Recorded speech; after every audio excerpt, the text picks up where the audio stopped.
کەریمی عەلەکە پیاوێک فریادڕستی هەژاران و بێنەوایان.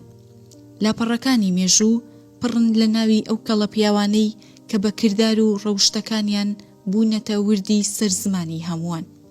نەوە دوایینەوەش خۆیان و ناویان بە نەمری و بۆ هەمیشە ماونەتەوە. عەبدولکەریم ئیلیاس پۆلس ئیبراهیم کە بە کەریمی عەلەکە ناسراوە، یەکێکە لە نمونەی ئەو ناوە گەشت و درەوشاوانەی کە کەس نییە لە شاری سلێمانی و تەواوی هەرێمی کوردستان ناو و ناوبانگی خۆی و کارەکانی نەبیست بێت. ئەو ساڵی 1867 لە شاری سلێمانی لەدایک بووە و یەکێکە لە کەسایەتیە گەورە و نیشتمانی و کۆمەڵایەتیەکانی کوردستان. بە خەمخۆر و فریادڕستی هەژارانی شاری سلێمانی دادەنرێت. ئەو کاتەی مرۆڤایەتی گیرۆدەی جەنگی یەکەمی جیهانی و قات و قڕی خۆراک بوون، بەو بۆنەیەوە چەندین پەتای کوشندە بڵاو بووەوە. ئەو وەک مرۆڤێکی بەخشندە و میهرەبان بەهانای هەژاران و نەدارانی شارەکەوە چووە و چەندین هاوڵاتی لە برسێتی و مردن ڕزگار کردووە. بەوەش بە شانازیەوە ناوی لە لاپەڕە درەوشاوەکانی مێژوودا بۆ خۆی تۆمار کرد. ئەم پیاوە لە ڕۆژگارێکدا دەستی بەخشندەیی بۆ هاوڵاتیان درێژ کرد کە جیاوازی ئاینی لەلایەن ناحەزانی کوردەوە کرابووە هۆکاری لە یەکترازان و جیاوازی کۆمەڵایەتی. ئەگەرچی کەریمی عەلەکە خۆی پیاوێکی بە ئاین مەسیحی بوو کە بە ڕەچەڵەک خەڵکی گوندی هەرمۆتەی نزیک شاری کۆیەن، بەڵام بەهۆی بیرتیژی و تێڕوانینە مرۆڤ دۆستانەکانیەوە هیچ جیاوازیەکی لە نێوان ئاین و ئاینزاکاندا نەدەکرد و بە یەکچاو سەیری هەمووانی دەکرد. بەهۆی ئەوەی کە ئیلیاس پۆلسی باوکی بازرگانێکی گەورە بووە و کاری بازرگانی لە نێوان شارەکانی سنە و سلێمانی و کۆیە و بەغدادا کردووە، بەهۆی فراوانبوونی کارەکەیەوە بە باشی زانیوە کە خۆی و هاوسەرەکەی بێنە شاری سلێمانی. ئیدی لەبێوە کۆچیان کردووە لە گەڕێکی گۆیژە نیشتەجێبوون و منداڵیان بووە. منداڵەکانیان لەم شارە گەورە بوون. کەریمی عەلەکە یەکێک لەو مناڵانە بووە و کەسێکی زرنگ و وریا بووە و خوێندنی تەواو کردووە. بێ لە زمانی دایک زمانەکانی عەرەبی و فارسی و ئینگلیزی و تورکی بەباشی زانیوە.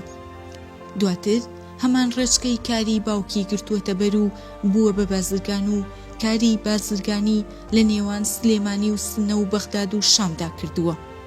کەریمی عەلەکە کەسێکی دەست و دڵباش و خێرخواز بووە و بە حاتەمی تێی لە سلێمانی ناسراوە. لە سەردەمی جەنگی یەکەمی جیهانی و نەهامەتی سەفەر بەلکدا فریای هەژاران و لێقەوماوانی سلێمانی کەوتووە و دایان خێزانی لە مردن ڕزگار کردووە. بەوەش مێژوویەکی پڕ لە شانازی و سەروەری بۆ خۆی و بنەماڵەکەی تۆمار کردووە.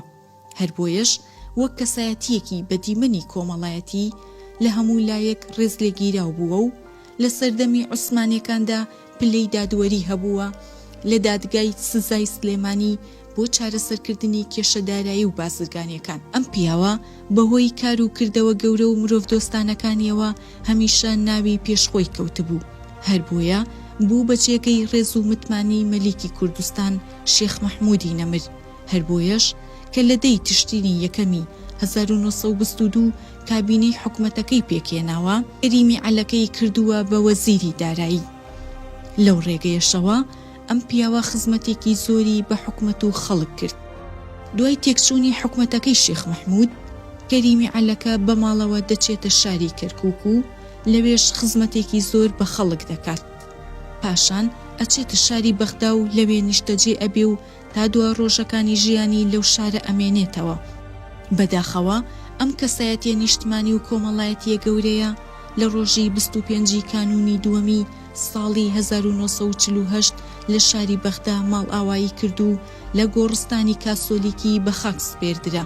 ئێستاش پاش 70 ساڵ لە کۆچی دوایی ئەم پیاوە گەورەیە سەرمایەدارێکی نیشتمانی بە ناوی دکتۆر تەها ڕەسوڵدێت و بە کاریگەری کار و کردەوەکانی ئەو مرۆڤە مەزنە شوێنپێکانی ئەو هەڵدەگرێت و دێت دامەزراوەیەکی خێرخوازی و ڕۆشنبیری و کلتوری لە شاری سلێمانی بە ناوی دامەزراوەی کەریمی عەلەکە دەکاتەوە. ئەو هیوا و ئاوات و خەونەی کە عەلەکە لە پێناویدا ژیا و مرد، دکتۆر تەها ڕەسوڵ خەریکی بەدیهێنانێتی و درێژە پێدەری ڕێبازەکەی ئەوە.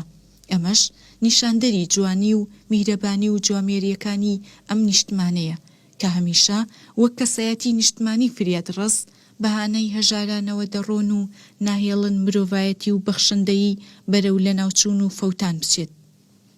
درود و ڕێز و وەفا و ئەمەکداری بۆ گیانی پاکی کەریمی عەلەکە، کەسایەتی نیشتمانی و کۆمەڵایەتی فریادڕسی هەژاران، ئەو پیاوەی کە 70 ساڵ دوای مردنیشی لە ڕێگەی جوامێرێکی وەک دکتۆر تاها ڕەسوڵەوە هەر خەریکی بەخشینە.